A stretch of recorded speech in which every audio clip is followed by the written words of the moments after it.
yang diadakan di Dewan Rakyat. Itu sebenarnya yang berlaku. Sebab itu kami dalam Pejuang berpendapat bahawa yang untuk menurut Kitab Duli Yang Maha Mulia, maka satu persidangan Parlimen, iaitu untuk membahas, menolak ataupun meminda darurat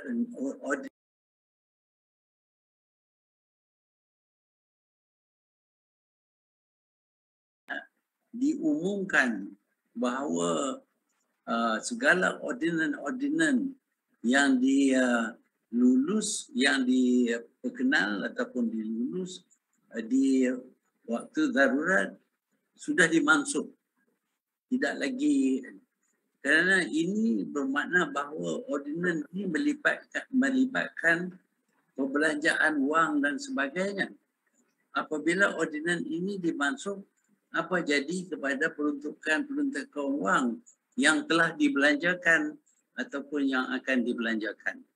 Ini yang menjadi soal kepada kita, dan kalau tidak ada perbahasan dalam Dewan, maka sukarlah bagi pihak parti-parti lawan, Pejuang terutamanya, membahas kedudukan ordinan-ordinan ini. Ini juga satu lagi perkara yang agak aneh, ialah darurat diisytiharkan kerana COVID-19. Di waktu ia diisytihar, COVID-19 ini kes baru cuma 2,000. Itu sudah menjadi satu masalah sehingga kerajaan memohon supaya diadakan pengisytiharan darurat. Tetapi sekarang ini, kes COVID sudah meningkat kepada 17,000 dan kerajaan berkata bahawa darurat akan tamat. Jadi tak masuk akal.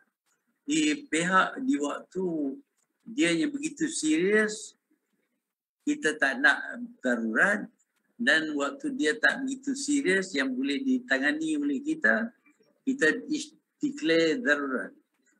Yang mana ini proof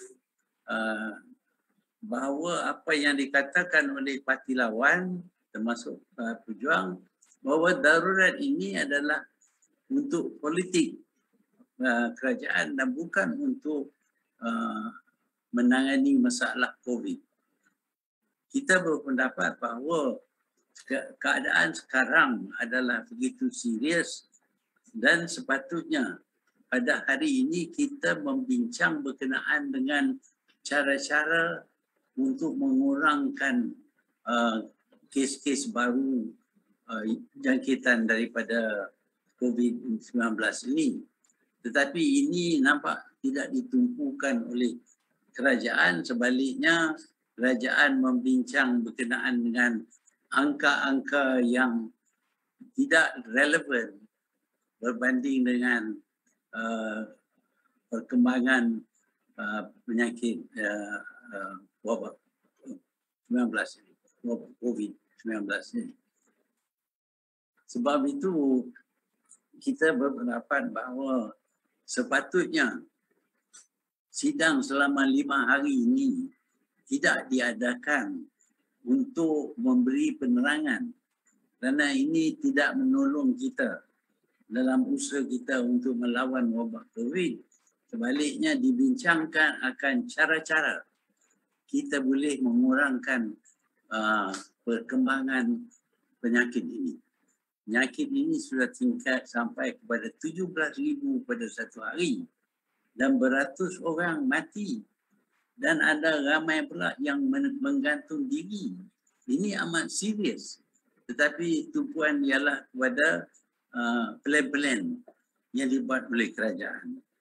Dan plan-plan yang dibuat oleh kerajaan setakat kita tahu tidak pernah mencapai kejayaan. Daripada 2,000 di waktu diadakan pilihan raya di Sabah, sehingga sekarang ini sudah ada isytihar darurat, sudah ada isytihar plan, tetapi jumlah meningkat sepanjang masa. Ini yang menakutkan rakyat. rakyat takut mereka juga akan dijangkiti dengan penyakit ini. Tetapi nampak jelas bahawa kerajaan lebih suka untuk menjelaskan tindakan-tindakan kerajaan, tetapi semua tindakan ini tidak berjaya untuk kurangkan kes baru COVID-19 ini. Itu saja dah saya katakan. Kalau ada soalan, silakan. Terima kasih Tun. Sebelum kita buka pada soalan, mungkin ada penambahan Datuk Seri Mufis atau yang lain-lain. Kalau tiada, saya akan terus buka pada soalan. Baik, saya buka kepada Q&A. First and foremost, Pamela daripada CNA. Go ahead, Pamela. Thanks, Oleh. Hi, Tun. Today, Prime Minister officially announced in Parliament that he will be inviting representatives from political parties, including Pejuang, to join the National Recovery Council. Will you be joining if you're invited, or do you have certain terms before you agree to join? Thank you. It is obvious that this is a political body where members of where leaders of the opposition parties are also invited, and I believe, of course, there will be members of the government party.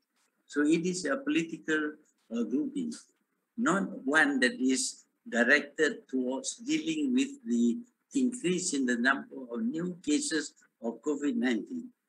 What I would like to see, what we have been pushing for, is that there should be a body that is not political, but mainly filled with professional people conversant with handling pandemics, epidemics, and diseases such as this virus epidemic. That is what we want. So for politicians to go there, politicians basically do not understand medicine. I think I do a little bit because I've been trained as a doctor. But most of the others would be talking about politics. Anything that they do is about becoming popular, getting more votes and all that. That is not the kind of body I would like to join. Thank you, Tun. Nicholas from FMT, go ahead. Thank you, Oleh. Hi, Tun. Hope you're well. Tun, you previously said that if Parliament sittings were, like you said, just a briefing, Pejuang would be boycotting the sittings. So just wondering if the next few days, Pejuang won't be attending? Yeah, we are forced to attend because we don't know what the government would do if we don't attend. If we don't criticize them, they might be doing all kinds of funny things. For example, they announced that they have relegated the ordinance made during the emergency. It's no longer functioning.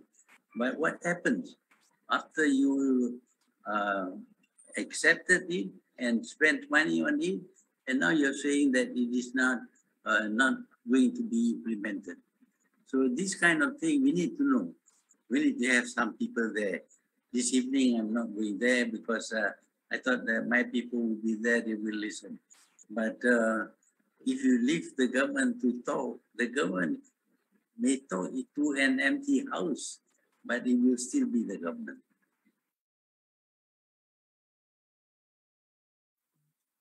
Thank you, Tun. Chun Kiat from Asahi Shimbun. Go ahead, Chun Kiat. Hi, Tun. Hi. Hi, Tun. Yeah, this is Chun Kiat from the Asahi Shimbun. I just want to ask one question is that today the Parliament has opened and some people say that the king has a part to play because the king has persuaded the government and politicians to open the Parliament. So do you worry that this has set a precedence next time that if politicians want to have something, they will ask the king or persuade the king to do something about what's happening? Is that something, do you think is something not correct or is correct? The role of the king in a constitutional monarchy is given in the constitution. There are only 3 things that the king can do on his own. All the rest would be on the advice of the government. But now that they had declared darurat or emergency, much of the work to be done would be in the name of the king. The king can decide and instruct anybody to do whatever it is that he thinks fit. That is the provision under darurat. But it is, we are questioning whether this declaration that all the ordinances made during the emergency is valid or not, whether it is the decision made by the king. We need to know that. And we also need to know the effect of all these decisions. So now we are having an emergency where the exercise of power seems to be very free. The government seems to assume that it has power. At the same time, in the ordinance, everything is said to be done in the name of the king. So we don't want to have an emergency. We have said this from very beginning because there was no reason for an emergency at that time. At that time, there were only 2,000 new cases. And now, when the cases went up to 17,000, the government doesn't seem to want any more emergency. I mean, my emergency. So what is this government up to? Tun, sorry, do you think it is not healthy for democracy if you have the king to keep coming in to intervene, or do you think it's okay for that? Well, the constitution provides for a declaration of emergency under certain circumstances where the normal constitution and the normal laws was not adequate to deal with the situation. And of course, if we have a very big rioting or fighting in the streets, there may be a need for such an emergency. But when this emergency was declared, we had a problem with this pandemic. But it was only 2,000. We could handle that under normal laws. But instead, they asked for an emergency. It was granted. And now they are using the emergency for all kinds of things, including passing laws. Because under an emergency, the government in power can pass laws without going to Parliament. And already they are passing laws with regard to funds to be spent. And this is wrong. The government should not do that. There is no reason for that. So an emergency is essential, we admit, under certain cases. But we don't see that it is necessary at the moment when it was declared. But now it looks like things are very serious because the number of cases have increased to 17,000 and they are predicting 25,000. People are frightened. So there may be a case for an emergency now, but the government have decided that now we will do away with the emergency. So there is a contradiction in the way of thinking of this government. Thank you, Tun. The next question is from Nicholas FMD. Go ahead, Nicholas. Okay, Tun, 2 questions for you. Firstly, today, contract doctors, they had the hartal, the protest, they did the walkout protest today, and police have said that they will be summoning some contract doctors.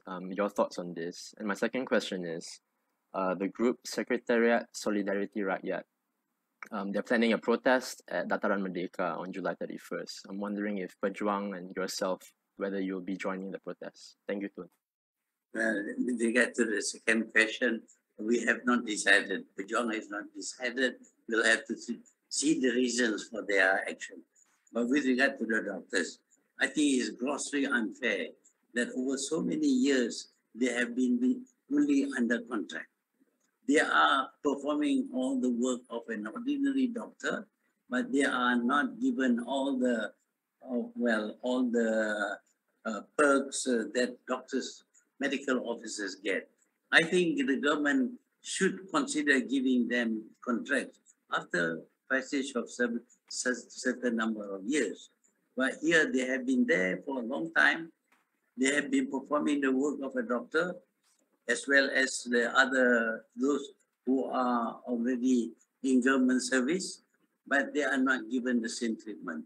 That is grossly unfair. And I think the government should not try and give some certain things like sweets to them to stop them from going on strike. I think the strike of doctors is not something that anyone would welcome, especially now when we need the services of doctors because of this pandemic.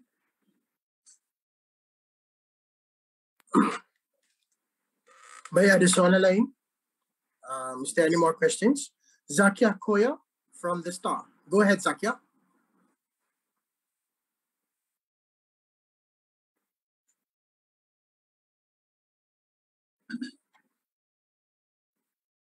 Zakia, I think you're muted, so we can't hear you. Okay, sorry. Assalamualaikum, Tun. With regard to the contract doctors, may I know why, when you were the Prime Minister, this issue which has been ongoing from 2016, nothing was done to fix the problem? Wasn't this issue addressed at all during that time? Well, contract doctors are a normal thing. Certain periods we do have contract doctors, but over a certain period of time, they should be given permanent posts in the government. Why it was not brought to my attention at that time because it was not a problem. The contract doctors were not complaining because they can see that after being a contract doctor, they can actually be put on permanent service. That is why this was not a problem during my time and during Najib's time also. But now it is a problem because these people have been there a long, long time. That is when they feel the pain of not being treated well by the government. Thank you, Tun. I think just to add on to that, during the tenure of Pakatan Harapan and Tun as the Prime Minister, there was also efforts to open up more penjawatan, especially with the opening of Hospital Rembau. So it was handled, but it was not enough time to settle it up. So is there any more questions? Ada soalan lain kenaan kali ini?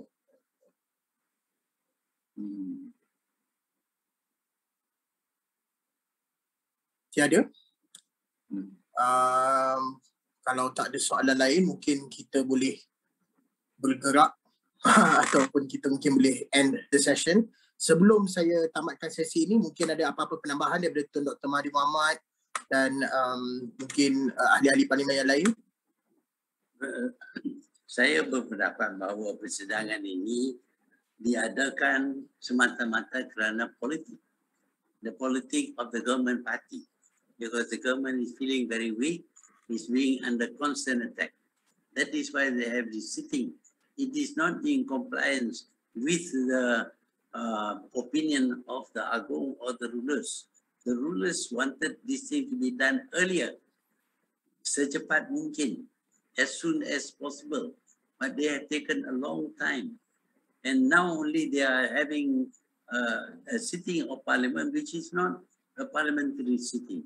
Just a forum for explaining government action. That is all. That is not good enough. We are having a big problem. People are dying. People are killing themselves. But this government is only interested in being the government. That is the problem that we face today. Baik. Terima kasih banyak, Tun. Saya juga ingin mungkin menambah sikit untuk pengetahuan rakan-rakan media yang bertanya, terutamanya soalan daripada Zakia Koya The Star tadi. Pada 2 Disember 2019, KKM telah tambah 10,675 penjawatan. Ini adalah sewaktu Tun Dr Mahathir Mohamad dan Dr Zulkifli, Menteri Kesihatan dan Perdana Menteri, untuk selesaikan jugalah masalah doktor kontrak ni. Jadi insyaAllah kita harap yang terbaiklah dan kerajaan dapat beri fokus kepada rakan-rakan doktor kontrak yang sedang terkesan dengan apa yang sedang berlaku. Terima kasih banyak Tun, terima kasih banyak kepada rakan-rakan media, terima kasih banyak kepada semua MPs. Thank you so much to the international press who has been here with us. We will meet again in next sessions. Assalamualaikum warahmatullahi wabarakatuh.